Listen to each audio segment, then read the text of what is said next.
Assalamualaikum warahmatullahi wabarakatuh. Halo Bu Mima dan teman-teman semuanya. Apa kabarnya hari ini? Semoga kalian sehat-sehat. Ya, hari ini dari kelompok 4 akan mempresentasikan satu materi yang berjudul lingkungan koperasi. Sebelum kita masuk ke pembahasan, alangkah baiknya kita perkenalkan diri terlebih dahulu. Saya Abdurrahman Ahmad Tamir dengan NPM 201914501346. Selamat pagi Ibu Mima, selamat pagi teman-teman semua. Perkenalkan nama saya Dwi Putri Amalia dengan nomor NPM 201914501286. Baik teman-teman, kita masuk ke pembahasan yang pertama, yaitu adalah lingkungan koperasi. Kalau menurut Soejipto tahun 2015, lingkungan koperasi itu adalah sejumlah faktor eksternal dan faktor internal yang dapat mempengaruhi kehidupan koperasi itu sendiri. Nah, teman-teman perlu diketahui bahwa lingkungan koperasi itu terdiri dari dua, yaitu lingkungan eksternal dan lingkungan internal. Baik teman-teman, di sini saya akan membahas lingkungan eksternal. Untuk pengertian dari lingkungan eksternal di koperasi merupakan elemen atau faktor atau lembaga yang berada di luar koperasi yang mempunyai potensial berpengaruh terhadap semua aktivitas atau semua usaha di dalam koperasi. Nah, perlu teman-teman ketahui bahwa lingkungan eksternal itu terbagi dua, yakni lingkungan mikro dan lingkungan makro. Yang pertama itu ada yang namanya lingkungan makro. Lingkungan makro merupakan lembaga-lembaga dan unsur-unsur yang hidup berada di luar koperasi. Keberadaan ini memiliki daya kekuatan yang berdampak merugikan ataupun menguntungkan bagi si koperasi. Lingkungan makro berada paling luar dalam lingkungan koperasi. Pengaruh yang ditimbulkannya tergantung dari situasi bisnis, serta masyarakat pada umumnya tergantung dari daya hidup si koperasi itu. Pengaruh positif dapat memberikan kesempatan si koperasi untuk hidup lebih berkembang. Jadi hidupnya lebih baik. Sedangkan untuk pengaruh negatifnya itu dapat mempersulit perkembangan koperasi, bahkan dapat mengancam si keberadaan koperasi itu sendiri. Secara sederhana, lingkungan makro terdiri dari 4 aspek teman-teman. Yang pertama adanya budaya masyarakat, yang kedua politik, yang ketiga perekonomian masyarakat, dan yang keempat bisnis dan industri. Yang pertama adanya budaya masyarakat. Budaya masyarakat ini berkaitan dengan perilaku, tata nilai, keyakinan, adat istiadat, serta bahasa yang digunakan si masyarakat tersebut. Budaya pada hakikatnya akan melahirkan kebudayaan yang hidup. Berdasarkan pengertian dari Sujipto tahun 2015, mendefinisikan bahwa kebudayaan meliputi keyakinan, sistem nilai, bahasa, seni, sejarah, dan ilmu pengetahuan yang kesemuanya itu akan berpengaruh pada perilaku dasar masing-masing si pribadi seseorang.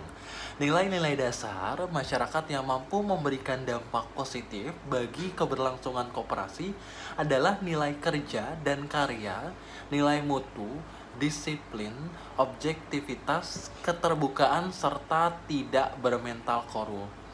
Kemampuan masyarakat untuk bersikap disiplin, berpikir objektif, menghargai orang lain, santun dan tidak iri hati, kemudian tidak mudah terprovokasi, serta tidak reaktif dan anarkis menjadi fondasi yang kuat untuk menciptakan kekohesifan dalam koperasi.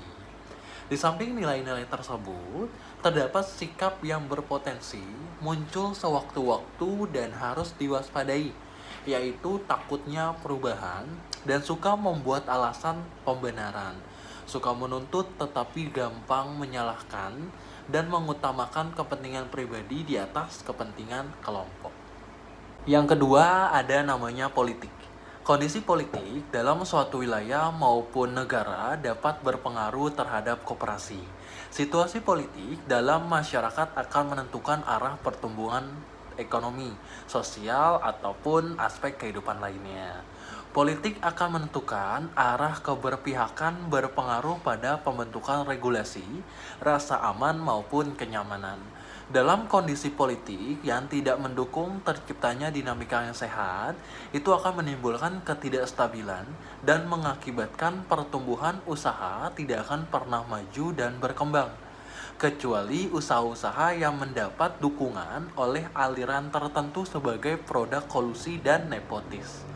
Agar koperasi bisa hidup dan berkembang dengan baik, dibutuhkan suasana politik yang dapat menunjang dinamika yang sehat.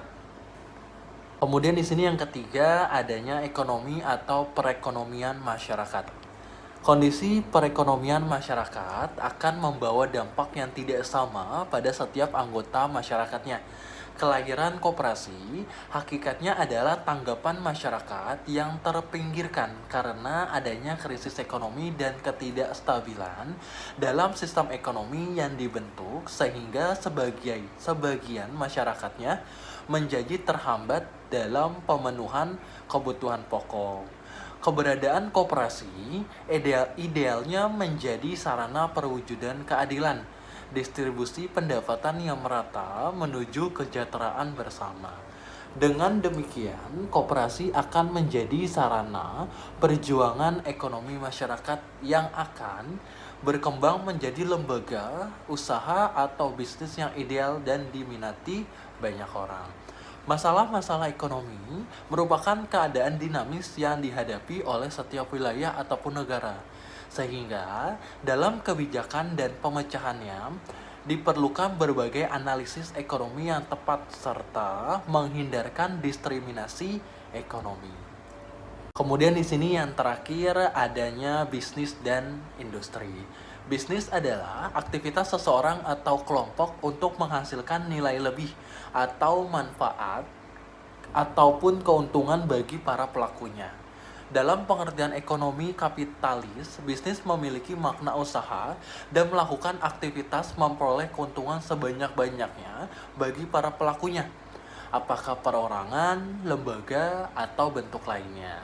Aktivitas-aktivitas bisnis di dalam masyarakat dapat membentuk kelompok-kelompok usaha yang dapat memberikan dampak terhadap gerakan koperasi, sehingga semakin mudah masyarakat melakukan bisnis dan menghasilkan keuntungan, maka akan semakin banyak yang tertarik pada kegiatan bisnis bersangkutan.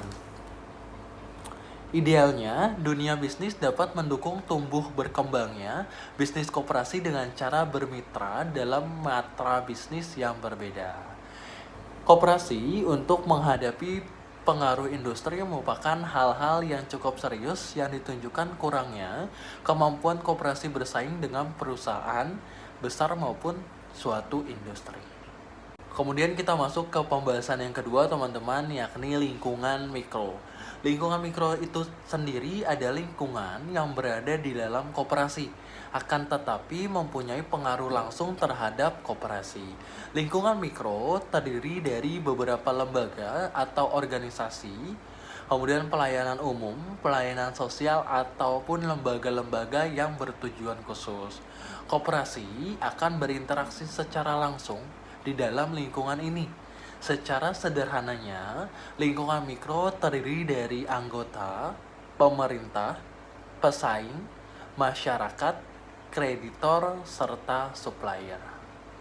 Kemudian kita yang pertama itu adanya anggota. Anggota koperasi adalah orang-orang yang telah sepakat dan memenuhi persyaratan untuk menjadi anggota koperasi. Anggota koperasi identik dengan pemegang saham pada perusahaan perseroan. Perbedaan yang mendasar terletak pada hak suara, di mana hak suara dalam koperasi satu anggota satu suara, sedangkan dalam perseroan terbatas pada dari jumlah saham yang dimilikinya. Peran dan partisipasi anggota dalam koperasi sangat menentukan keberhasilan dalam koperasi. Sebab segala sesuatu yang dikelola koperasi adalah dari dan untuk anggota atas dasar kepentingan dalam mewujudkan kesejahteraan bersama. Peran anggota koperasi dapat berwujud pemupukan modal, distribusi, maupun pemanfaatan produk ataupun layanan koperasi. Singkatnya, anggota koperasi adalah pemilik sekaligus konsumen koperasi itu sendiri. Di sini yang kedua, adanya pemerintah. Pemerintah sebagai pemegang otoritas, kebijakan, dan pembuat regulasi sangat berpengaruh pada perkembangan atau keberadaan si koperasi. Baik sebagai lembaga maupun koperasi sebagai gerakan, dukungan pemerintah terhadap koperasi di Indonesia dapat dilihat dari adanya kementerian yang berkaitan dengan koperasi, beserta langkah strategis dan kebijakannya. Adanya badan pemerintah yang berkonsentrasi dalam bidang koperasi sebenarnya tidak ada alasan kenapa koperasi di Indonesia tidak dapat berkembang secara signifikan. Harapan koperasi terhadap pemerintah adalah memposisikan koperasi betul-betul menjadi wirausahaan yang memiliki semangat sosial lebih penting daripada pelindungan dan bantuan yang melebihi atas tidak tepat sasarannya. Kemudian di sini adanya pesaing.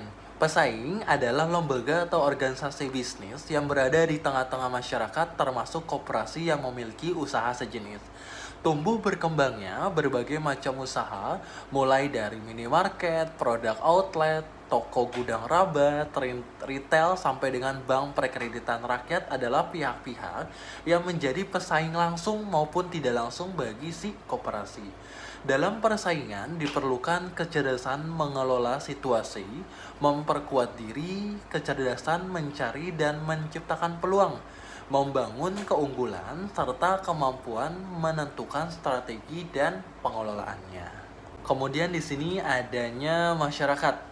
Masyarakat merupakan kelompok yang terbentuk karena hubungan antar individu secara naluriah dan batiniah, saling membutuhkan satu sama lain, serta menjadi saling terikat.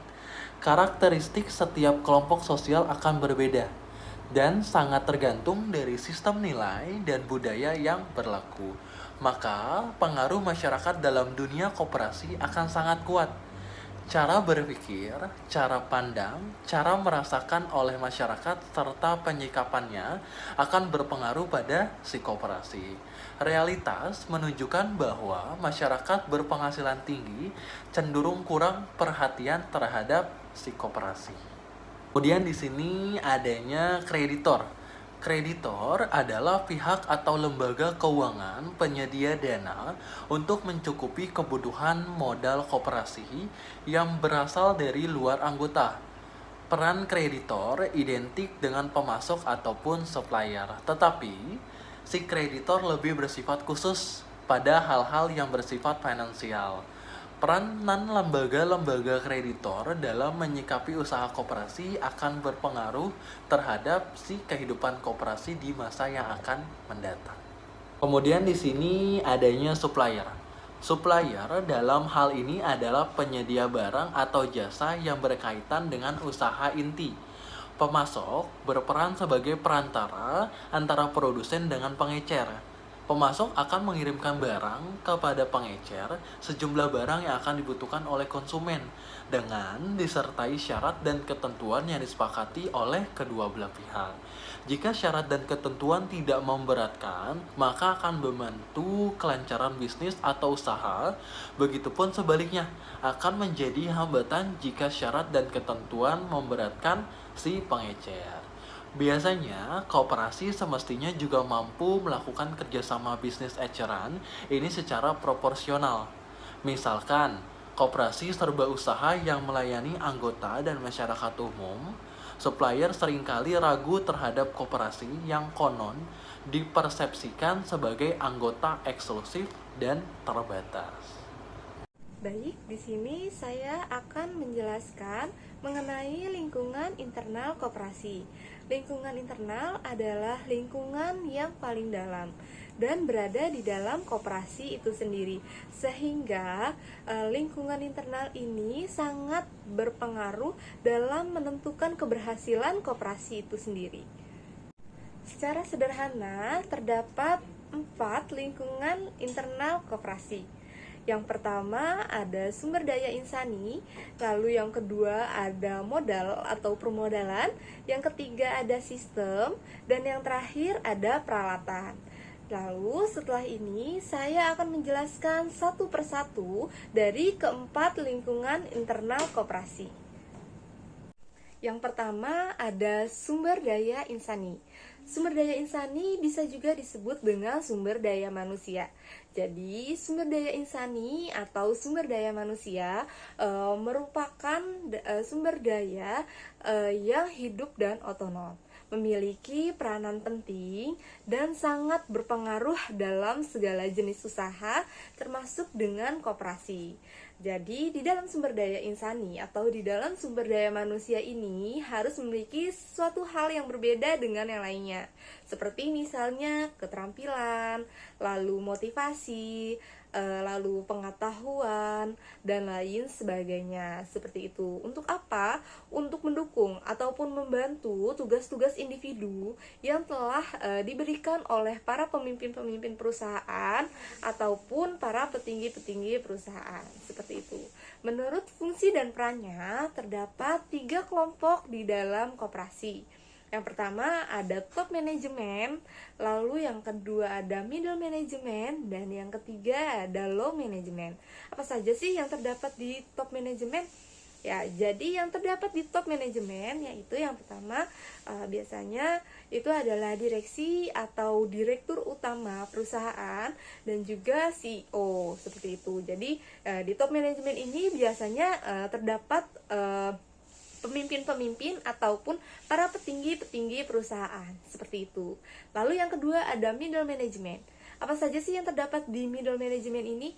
Nah, jadi yang terdapat di middle management ini biasanya ada kepala cabang, kepala departemen, lalu juga ada kepala divisi dan lain sebagainya. Jadi fungsi di middle management ini biasanya itu adalah untuk mengelola cabang-cabang koperasi atau cabang-cabang perusahaan, seperti itu. Lalu yang terakhir ada low management.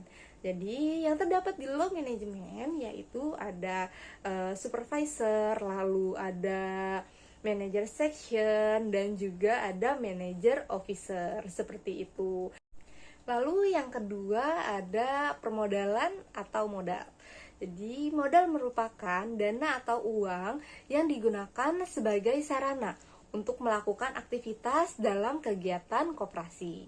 Ketentuan khusus berkaitan dengan modal dalam koperasi yaitu bahwa modal harus berasal dari anggota koperasi itu sendiri. Itu. Jadi memang untuk besar kecilnya modal yang dikeluarkan oleh anggota koperasi itu biasanya sesuai dengan kesepakatan mereka masing-masing. Jadi memang sebelum dibangunnya koperasi biasanya mereka mengadakan rapat terlebih dahulu kepada anggota-anggota koperasi untuk menentukan seberapa besar modalnya dan seberapa besar juga bagi hasil yang akan mereka terima, seperti itu. Yang ketiga itu ada sistem. Sistem merupakan perangkat kelengkapan koperasi yang seharusnya tersedia untuk mendasari pelaksanaan tugas dan pertanggungjawaban, untuk mempermudah pelaksanaan pekerjaan dan juga pengendalian. Jadi yang terdapat di sistem ini yaitu biasanya peraturan-peraturan yang dirujuk dari visi dan misi perusahaan, dan juga berisi peraturan pokok ataupun pedoman kerja. Mungkin kita semua di sini yang bekerja tidak awam dengan kata-kata pedoman kerja atau peraturan-peraturan yang telah dibuat oleh perusahaan, karena memang setiap perusahaan pasti memiliki peraturan sendiri-sendiri, seperti itu ya. Jadi memang untuk apa sih dibuat peraturan perusahaan? Untuk apa dibuatnya pedoman perusahaan? Jadi jika terjadi masalah di dalam suatu perusahaan, kita tidak perlu melihat rujukan peraturan pemerintah ataupun dari luar koperasi lainnya. Jadi kalau misalnya terdapat masalah pada perusahaan kita atau koperasi kita dapat melihat peraturan-peraturan yang telah dibuat sebelumnya, seperti itu. Lalu peraturan ini juga dibuat biasanya untuk menghindari kesalahan-kesalahan pekerjaan dan juga penyalahgunaan kewenangan. Dan yang terakhir ada peralatan. Peralatan merupakan prasarana dan sarana untuk melaksanakan aktivitas atau kegiatan suatu usaha. Prasarana kebutuhan dasar yang diperlukan oleh koperasi, sedangkan sarana adalah kebutuhan yang diperlukan koperasi untuk dapat beroperasi dengan baik. Biasanya sarana itu terbagi menjadi dua. Yang pertama yaitu sarana fisik dan yang kedua adalah sarana non-fisik. Apa saja sih yang terdapat di sarana fisik? Biasanya yang terdapat di sarana fisik yaitu biasanya komputer, lalu peralatan kantor, lalu alat transportasi dan juga alat komunikasi. Dan yang kedua ada sarana non-fisik. Dan jadi sarana non-fisik ini biasanya berupa perangkat lunak ya.